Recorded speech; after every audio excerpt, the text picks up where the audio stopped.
I happened to catch the Prime Minister's speech today. I'm not quite sure where he was making it, but it was the first one of 2023, and I think it was quite an important aspirational speech to reassure everyone that he was the man who was going to get us out of all the trouble. And so at the back of my mind, though not realistically, I wondered if he might address a couple of issues that have been worrying a lot of people. One, the number of excess deaths that have been happening in the UK. I believe it's 17% excess deaths for this time of year.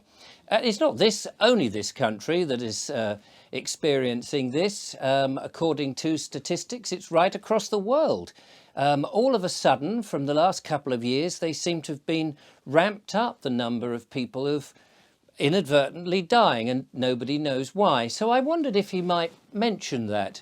But more importantly, I also wondered if he might have a look at the yellow card system. Andrew Bridgend very graciously made a report about it in the House of Commons on, I think, the 13th of December last year, in which he told everybody, of course, that just under 500,000 people had been reporting on the yellow card system, which is there for any adverse effects and harms created from a certain health intervention, a medical procedure that quite a lot of people, a majority of people it seems, had taken or had been cajoled into taken or even mandated at some point to take. And as a result of that, that was a pretty high level of people who'd had some injuries on the back of it.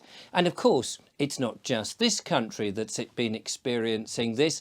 This has been going on around the world, almost as if something happened in the last couple of years, which everybody had to do something to them or have something given to them which they've had a bit of a nervous reaction to. So anyway, yes, when it was 500,000 people, and I think that equates to something like 1 in 800 people have had an effect from this particular medical procedure, whatever it was, can't quite remember now. I was rather hoping that good old Rishi Sunak, our noble Prime Minister, might mention that actually they were going to look into this, and that if this medical procedure was still going ahead and being promoted, that it be paused.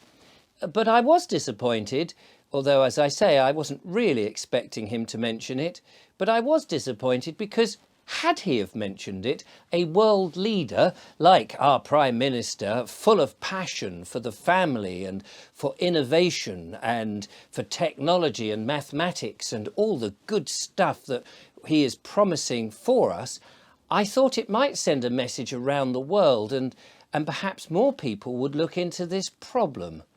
But somehow I was disappointed, and I think I was wrong, perhaps, to expect him to have mentioned it.